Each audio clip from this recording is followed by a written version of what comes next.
Hi, my name's Anthony, and I'm going to be explaining this question to you. So this question is a question about sequences, and traditionally what most people know as sequences is they know the standard two sequences. We call them arithmetic and geometric sequences.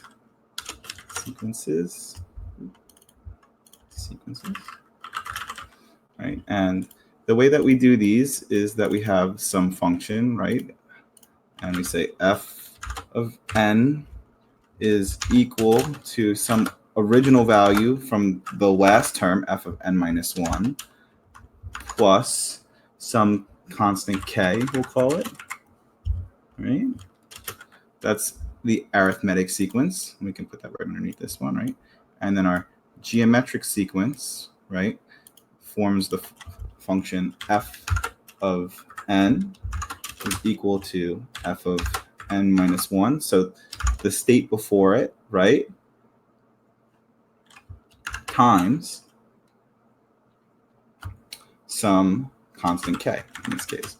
So the big difference here is in one case, arithmetic sequences, we are adding some number from one term to the next.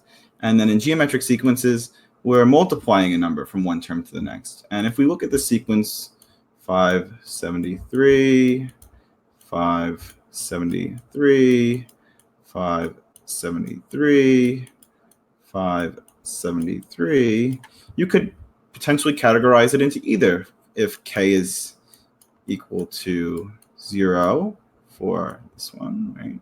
And if k is equal to 1 for this one, in both cases we get an unchanging value. So you could say, oh, well, because these things don't change and because I'm adding 0 each time or multiplying by 1 each time, this sequence must both be arithmetic and geometric.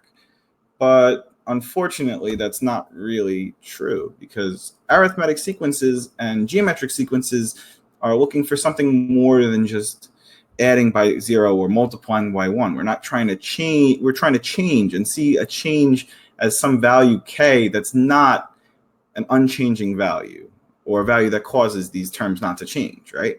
So I wouldn't call this sequence either arithmetic or geometric, but instead another special name that OEIS, which is the, if you want to look at it, give me a second. I don't remember the acronym, but it stands for the Online Encyclopedia of Integer Sequences, right?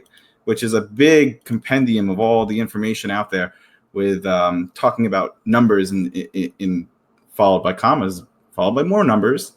They just define this kind of sequence as something called a constant sequence.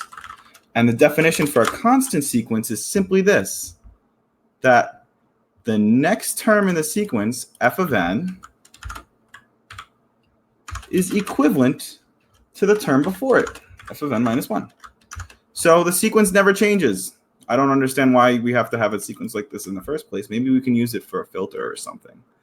But if you really need to classify this special sequence of 573 loaves of bread, it would be a constant sequence. That's the answer.